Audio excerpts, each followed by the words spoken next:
I didn't want to come unprepared, so I wrote this much for your questions. I have my emotional support tomato. Tomato is our guest today. Oh, okay. How does CGI assistance look like? Do you got only some PNGs or a reference video, etc.? Okay, so what I want to start with is that I noticed that 3D assistance is getting more and more common or used nowadays. It can tremendously help the animators work. If it's like a very complicated animation, maybe the animator without 3D or CGI assistance, they would have to spend, I don't know, animating the cut for like a week or something, depending on the length again and how complex it is. But with 3D assistance, the amount of time that has to be spent on a cut drastically decreases, and that is a good thing. However, just because you get 3D assistance doesn't mean you don't have to have good drawing skills, because you guys know that sometimes 3D models, they can like look a tiny bit weird, a tiny bit unnatural, a little bit stiff. So you might have to change some things here and there with the poses. Obviously, there are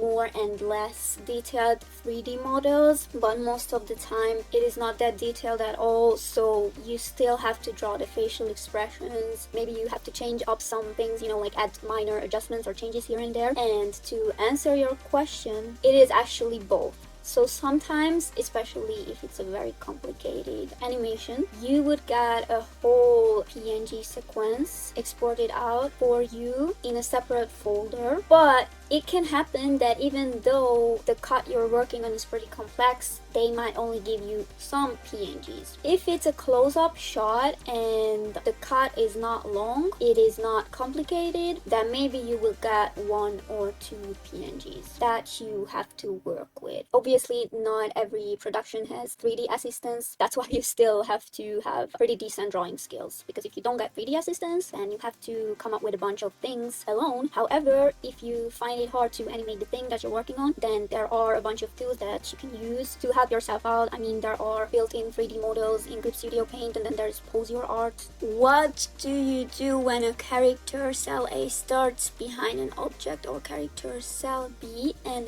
moves in front of it?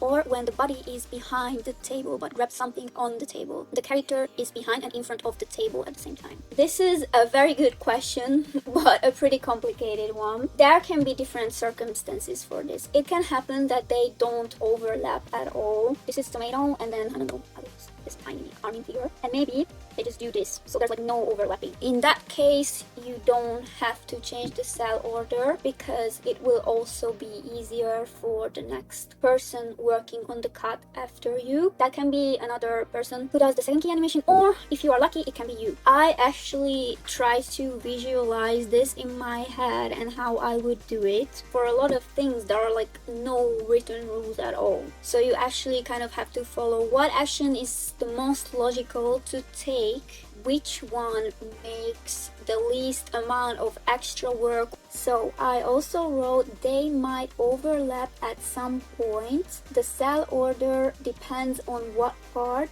or how much of the character is covered. You might have to handle different body parts as different cells. You might have to like not practically or literally, but cut off those body parts and then handle them as different cells from that point on. If we are talking about the whole body of 2 characters, for example, one walks behind the other, both facing the camera, and then the character overtakes or moves past the other one, you have to put the first character on the cell of the other one right from the frame they get in front of the other character. Basically, you won't change the order of the letters of the cells, but you will swap which character is on which cell. But please be very careful. You have to write the notations for this. You have to write the instructions for this in the timesheet. And I would also advise you to write instructions or some kind of memo notation in your file as well, because it can be confusing. You have to be careful with that. And again, this is why it's very important how you name all of your layers and cells. You have to keep things logical, neat, and easily understandable. Since this question is very complicated, I actually wrote some more down for you. If we are talking about objects, then cell A is the character. Let's say we have a table 2, that will be book, and then above cell A is that book. By the way, there's a term for that, we call that kumi. Is it better to learn drawing first or animation, timing, spacing, etc.? First, if you want to become an animator in the animation industry. This is a question that is asked pretty often. Some people, or maybe a lot, might disagree with me when I say this, but hear me out, okay? Hear me out. I would definitely start practicing the basics of art first. And why is that? Especially for 2D animation, especially if we're talking about the anime industry. If you think about it, you need decent drawing skills, okay? If you jump right into animating very complicated characters, very complicated movements, actually it doesn't even have to be, the movement and the animation doesn't even have to be that complicated. It can just be a blink or whatever. But if your character is incorrect, let's say anatomically, then obviously your whole animation will look just goofy as hell. そうだ。おい、頑張れ、頑張れ。領域展開。福間水氏。 And by the way, even for Western cartoons, you still have to have that solid base in drawing. So that's why I don't understand when a lot of people are like, actually, you don't need drawing skills for animation. I don't want to sound rude or anything, but I think that is just a stupid take. Because like, what are we talking about? Okay, maybe for like stickman animation, for very easy characters, okay, you don't need to have like solid drawing skills, right? But let me just tell you something. Even for 3D, when let's say you model or rig, you know, and then you animate your 3D models, even for that you actually have to have some amount of understanding and skills, right? Because you have to see things in space, you have to know the anatomy of different animals, or if you're talking about people, then how anatomy works for men and women. Even for 3D, you have to be aware of and understand a lot of things. My answer is I would definitely start with drawing first. But let me say something, this doesn't have to take forever, okay? If I started right now, if I was a complete beginner, let me start again because I cannot talk, for God's sake. Okay, rewind. If I was a complete beginner, I would spend at least 6 months practicing drawing pretty intensely. Obviously 6 months is not enough to take you to a very high level when it comes to drawing, but at least it can give you a tiny bit of confidence, which will make animation a lot more comfortable. If you have a solid base, aka you can handle anatomy, perspective, know how the golden ratio works, know the principles of composition, and you have practiced the basics for a while, then you can jump into animation. So I know that a lot of people want to work in the anime industry. There's just no excuses. You have to pick up that pencil and practice. And then for 3D, you have to develop this sense of how things look in space, and developing art skills actually helps a lot for that. If you have decent drawing skills, animation will also be easier, which I just mentioned. And I also saw a lot of people saying that you can start both at the same time, but I feel like that's just way too overwhelming, because even like I know that a lot of people who can draw really well and they jump into animation, even them are like, oh my god, this thing is actually pretty hard, like this is harder than I expected. So imagine a complete beginner who can't even draw just wanting to animate, I don't know, like their favorite anime characters and like do fan animations or whatever. Not to be rude or anything like that, but the animation obviously won't look good, right? Just please know, be aware of the basics, and please just draw for a while. From that point, you can practice animation and art and improve at both at the same time. Because if you think about it, when you animate and there's like a really hard angle, hard movement, really complex, blah blah blah, if you go through that challenge, that also will make you improve at art, not just animation. So these things go hand in hand, I would say. For animation, which method do you recommend learning first? Dot method, silhouettes, pose to pose, straight ahead? My answer is go with whatever feels the best for you. So in this case, please just follow what feels good. I prefer pose to pose because it's difficult.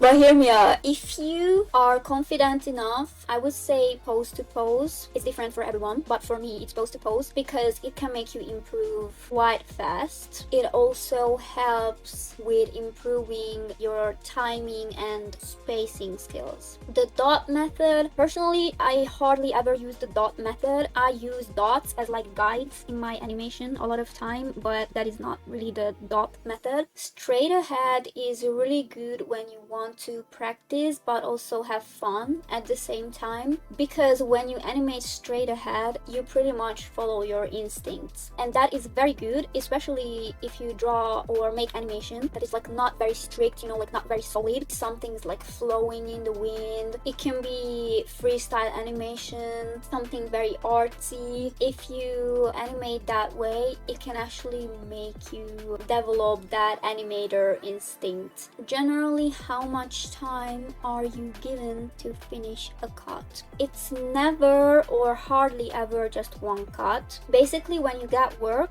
they give you the storyboard. Very often you actually get to choose which part you will animate from the storyboard. So there's an allocation table that shows different parts of the storyboard. So let's say, I don't know, part B is from cut 30 to cut 60. I just said something. It can be different, obviously. So let's say you choose part B, but it can also happen that part you want to work on is taken already. You might get something else, or if other parts are not taken yet, maybe you can choose from that. So let's say they assign 30 cuts to you and you get, let's say, 2 months, maybe 1.5. If the deadline is closer, maybe you will get only 3 weeks or 1 month, whatever. But let's say you got, I don't know, 1.5 months. Often you can get less than that. Usually I would say each animator gets at least 10 cuts, but it can happen that you get less than that or even more than 30. And in that case, they can be like, please work on part B and part C will also be yours. But let's say you're working on part B, 30 cuts, you have 45 days. Actually, 30 cuts is not even that bad. I've spoken to animators who got like 50 cuts. That's not something that happens very often. That way you can calculate how many days you have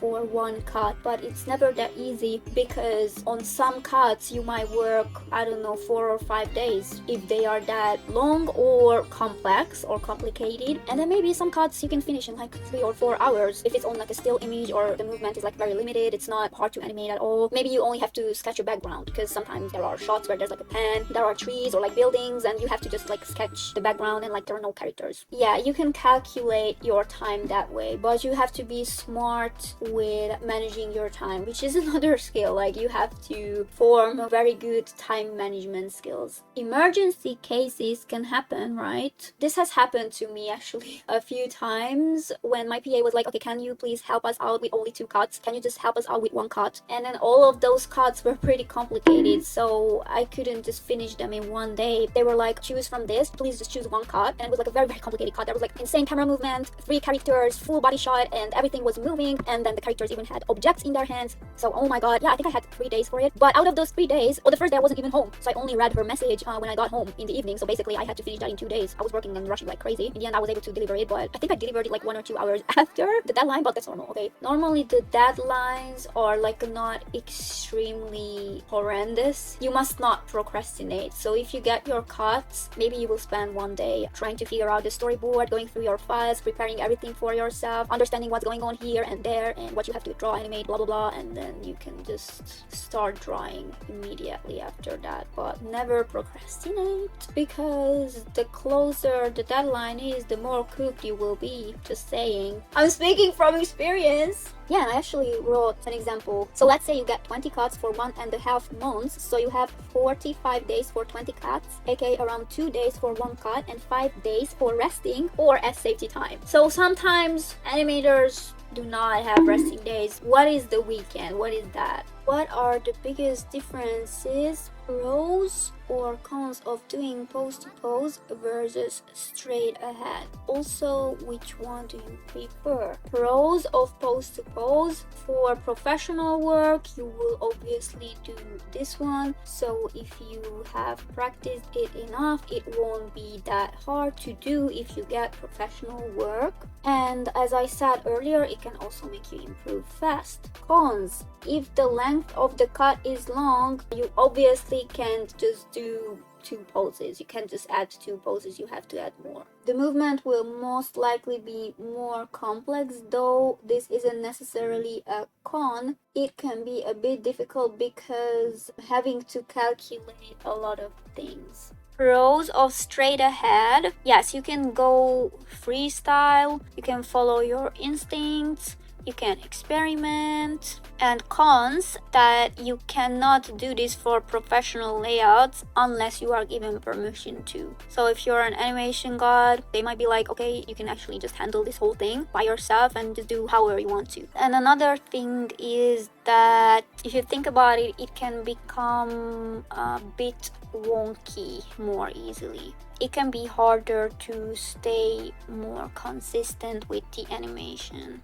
Yes, and my preference is based on what I am animating at the moment. How does one end up doing background animation in the industry? Like, is it a director choice, storyboard thing, or is it something the layout artist decides? It's a bit different. First of all, you have to have a specific interest in background art to become a background artist. So it's hardly ever like someone is an animator, they got some type of professional work, and the director is like, okay, you are going to do background art. It's mainly that you have to have some sense for it. You have to have a very specific interest, because as we know, animation is a pretty complex thing. It consists of lots of different aspects and stages. As for me, at some point I knew that I wanted to do background art. After I graduated, I was still working on a movie as a main animator, as a character animator, but after I finished that project, I moved to South Korea and I applied to some positions. A lot of those positions were background art positions because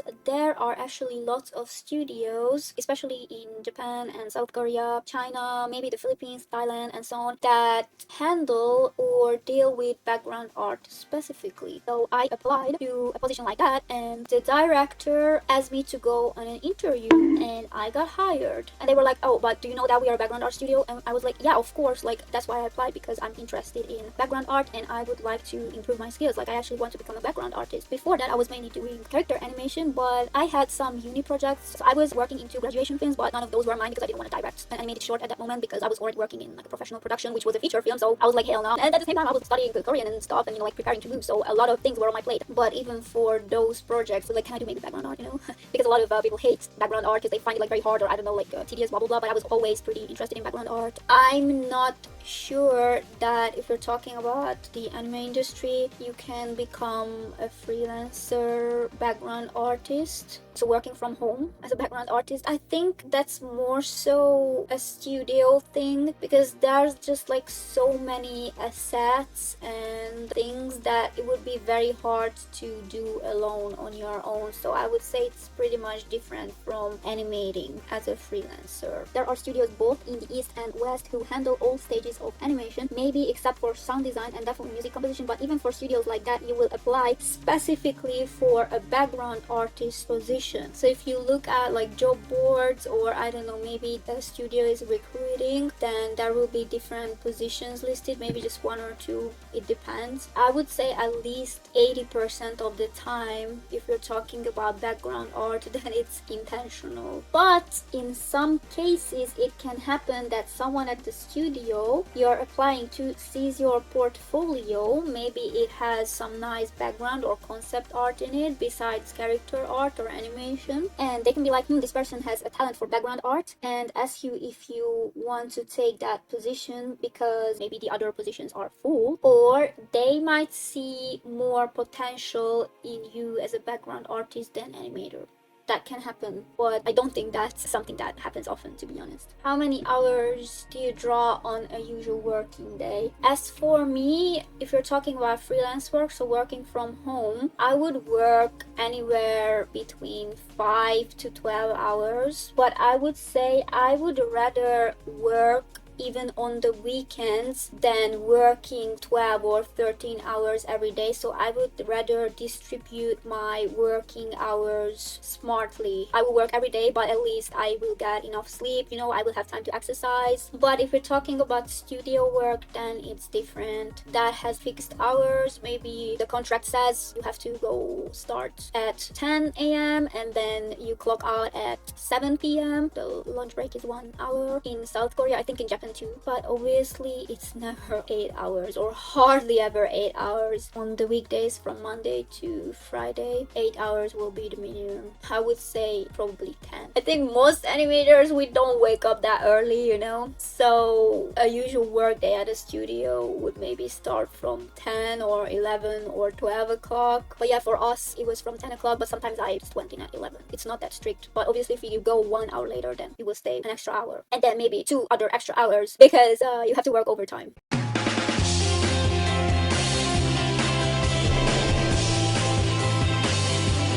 What different roles have you worked in anime production, and out of all of them, which was the most enjoyable work and learning wise? Okay, so my first professional work, which I mentioned, it was for a movie and I worked as a character animator. In the credits, it said lead animator because more than 3 minutes of the movie was animated by me. For that, I had to handle both key, second key, and the in-betweens for all of my cuts. And then after that, which I also mentioned a bit earlier, I worked as a background artist. Then I had some freelance work, but that was like very stagnant, you know. After that, I could get some work in anime production, which I'm very happy about. So my first role was layout animator. I find that pretty funny because I was like, yo, hold on, why immediately layout, you know? And then I also did some vegan for those cuts, and yeah, that's it so far. The most enjoyable was when I could do my own genga. It's mainly because those cuts were like mine and I could